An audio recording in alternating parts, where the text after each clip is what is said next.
7th graders. Today you're going to be learning about another phrase that you can use in your writing called the absolute phrase. Now, the absolute phrase is a rarely used phrase, so you won't use it as often as you would use a prepositional phrase or an appositive phrase, but it's still a really good phrase to have in your bag of writing tricks. So let's get ready to learn about the absolute phrase. Grab your pencil, your note sheet, because you're going to take 4 main notes. There are 4 basic ideas that we'll cover in this little video lesson. Are you ready? Okay, let's go. So to begin, let's just start with a definition of the absolute phrase. So an absolute phrase is a descriptive phrase that is used to modify or describe a noun in a sentence, and sometimes it modifies or describes the rest of the entire sentence. So that's a definition. Make sure you write it down in your notes.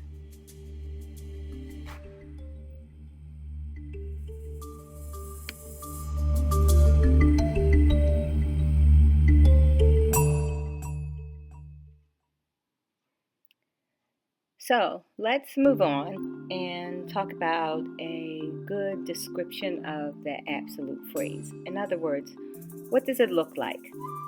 So an absolute phrase is a noun working along with an ed or an ing verb. Now this verb is called a participle.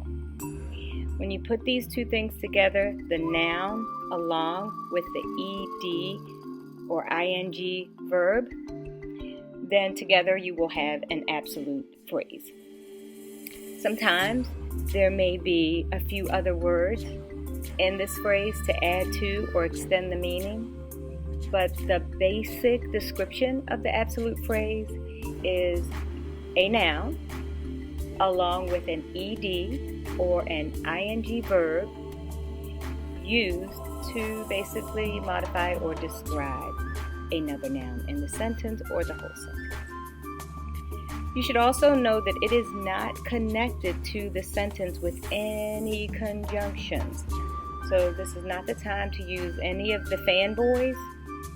It seems a little bit weird, but you're not going to use any conjunctions at all to connect this phrase to your sentence.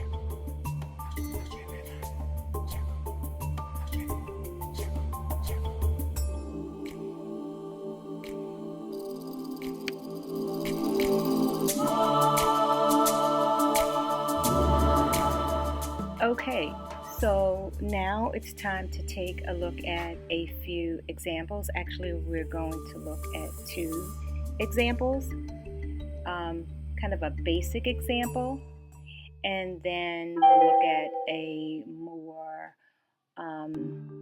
challenging example.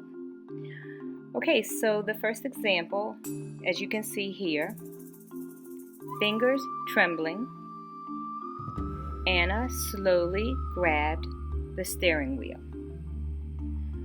So this sentence, the basic sentence is Anna slowly grabbed the steering wheel. But I've added the absolute phrase, fingers trembling, just to give it a little more excitement, and it tells you a little bit more about how she grabbed the steering wheel. And it does it by adding only 2 words. So you can see the absolute phrase really adds a lot of excitement to your writing with very little effort.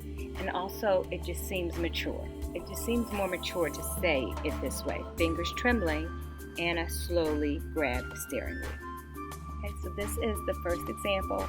This is a basic example of the way an absolute phrase is used. This is the way you would use it most of the time. Okay, so take a minute and add this example to your notes.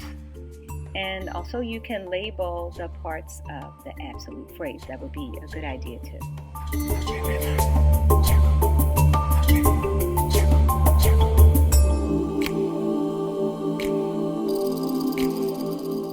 Okay, it is time to go ahead to another example of an absolute phrase. Sometimes the absolute phrase has a few additional words in there, and so I wanted to give you this example of a sentence that has an absolute phrase that is longer than 2 words. So here is the example. Heart pounding wildly, she pulled out of the parking space. So this is a sentence that has an absolute phrase at the beginning of it, and it does follow the pattern of having the noun along with the participle, which is that ed or ing verb. But in this case, it also has an additional word that extends the meaning of the absolute phrase a little bit further. And in some cases, it could be more than one word. So there's no rule about how long the absolute phrase would be. It's as long as you need it to be, because it will include a noun and a participle, which is that ed or ing verb. And in some cases, it could include some additional helpful words that would extend to or add to the meaning of the absolute phrase, which then helps you to further explain the sentence. So now the sentence has a little bit more excitement to it. It speaks to the emotion that she was feeling as she pulled out of the parking space.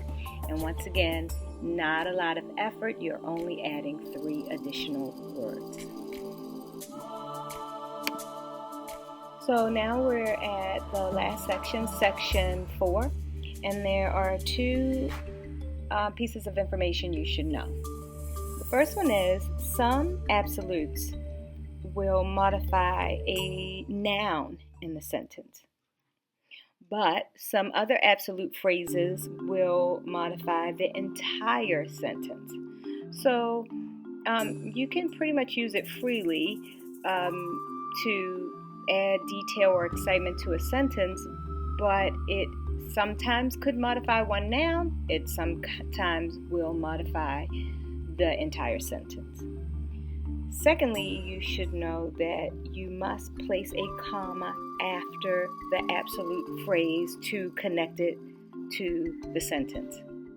So here is another comma rule that you should know, that when you use an absolute phrase at the beginning of the sentence, then you would attach it with a comma. So it would be absolute phrase, comma, rest of sentence. If you use it at the end, it would be sentence, comma, absolute phrase, period. So just remember, you need to use a comma to connect the absolute phrase to the rest of your sentence.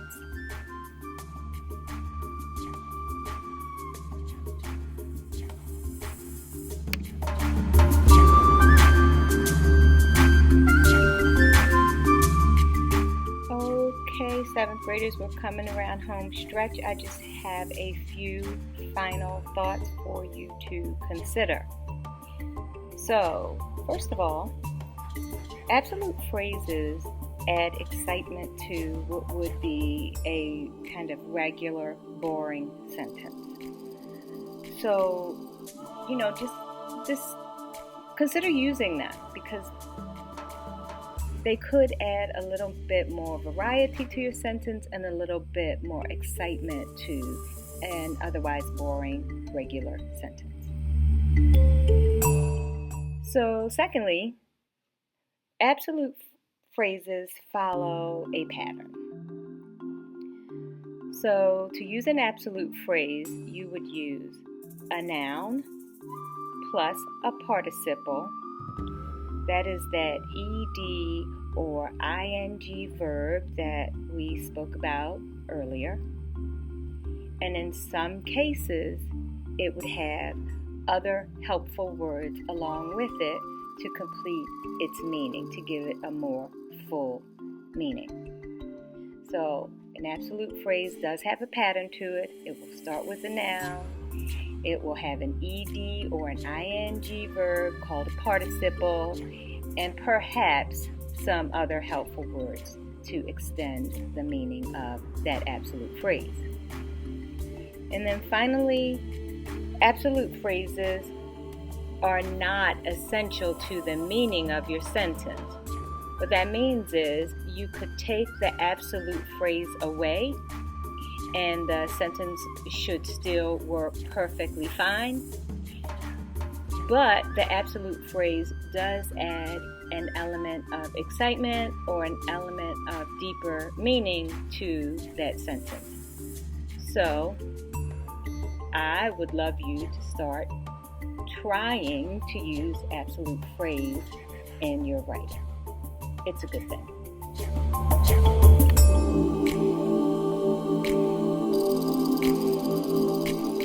Okay, 7th graders, this has been Mrs. Jenkins with Absolute Phrases. I hope you learned something. Happy writing. Bye.